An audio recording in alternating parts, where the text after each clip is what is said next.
Baiklah, di sini saya akan menjelaskan tentang restrukturisasi, reorganisasi, dan likuidasi.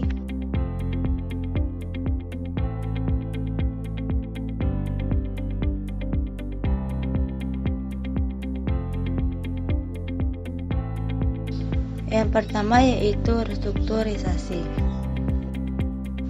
Restrukturisasi merupakan kegiatan untuk merubah struktur perusahaan dalam perusahaan yang makin membesar atau semakin meramping, atau bisa disebut dengan penciutan usaha. Artinya, restrukturisasi dapat berarti upaya yang dilakukan oleh perusahaan dalam rangka untuk memperbesar struktur perusahaannya, seperti kegiatan merger dan akuisisi. Restrukturisasi yang semakin mengecil merupakan kegiatan perusahaan untuk merampingkan usahanya sebagai akibat unit kegiatan tersebut tidak ekonomis lagi atau karena kesulitan keuangan yang dialami oleh perusahaan. Restrukturisasi ini bisa dilakukan dengan yang pertama yaitu dengan sell off, penjualan unit-unit kegiatan. Unit dianggap tidak ekonomis karena tingkat kegiatan yang terlalu rendah. Apabila unit kegiatan dianggap menjadi beban perusahaan, maka perusahaan bisa menjual unit tersebut secara tunai atau pertukaran saham. Yang kedua yaitu dengan cara spin-off.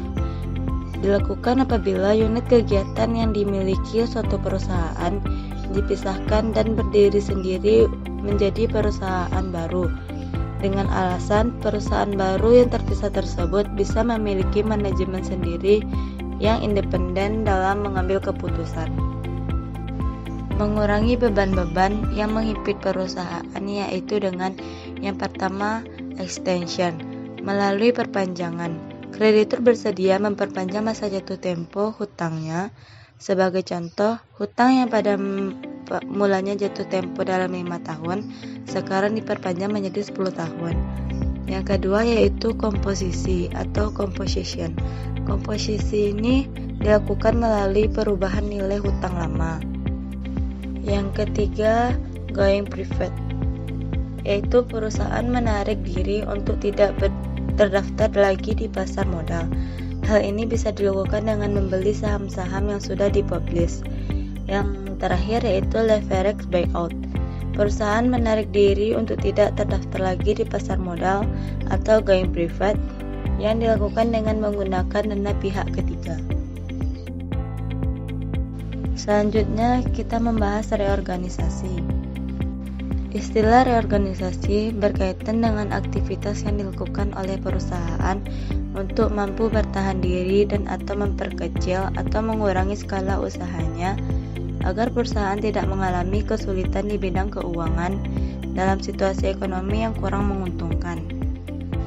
Dalam reorganisasi finansial sering dibarengi dengan upaya konsolidasi, yaitu membuat perusahaan jadi lebih ramping secara operasional. Reorganisasi dan konsolidasi dilakukan dengan cara yang pertama yaitu melakukan penghematan biaya, artinya pengeluaran-pengeluaran yang tidak penting ditunda atau dibatalkan. Yang kedua, menjual aktiva-aktiva yang tidak diperlukan. Yang ketiga, divisi atau unit bisnis yang tidak menguntungkan dihilangkan atau digabung. Yang keempat yaitu menunda rencana ekspansi sampai dengan situasi dinilai lebih menguntungkan. Yang terakhir, yang kelima, memanfaatkan kas yang ada, tidak menambah hutang. Kalau dapat dikurangi dari hasil penjualan aktiva yang tidak diperlukan dan menjaga likuiditas. Dalam jangka pendek mungkin sekali profitabilitas dikorbankan, profitabilitas terpaksa negatif. Selanjutnya kita masuk ke likuidasi. Upaya terakhir yang bisa ditempuh oleh pihak manajemen perusahaan apabila cara restrukturisasi maupun reorganisasi perusahaan telah dilakukan dalam menghadapi situasi ekonomi yang tidak menguntungkan, serta menghindari perusahaan mengalami kesulitan di bidang keuangan secara terus-menerus adalah likuidasi. Artinya, secara likuidasi ini akan menjadi upaya terakhir yang harus ditempuh oleh manajemen perusahaan apabila para kreditur berpendapat bahwa prospek perusahaan sudah tidak lagi dipandang menguntungkan. Walaupun adanya tambahan modal kerja atau merubah kredit menjadi penyertaan, dalam posisi ini, para kreditur akan lebih menyukai perusahaan untuk dilikuidir saja.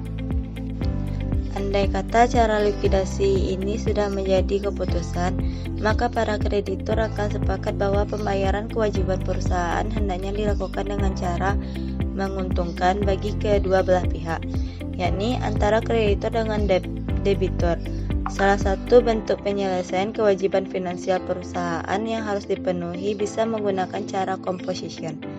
Composition merupakan bentuk penyelesaian kewajiban finansial perusahaan sebagai debitur kepada kreditur dengan memberikan keringanan dalam hal penghapusan denda, penghapusan bunga, atau bahkan sampai dengan pengurangan pokok tagihan dari jumlah yang seharusnya diselesaikan.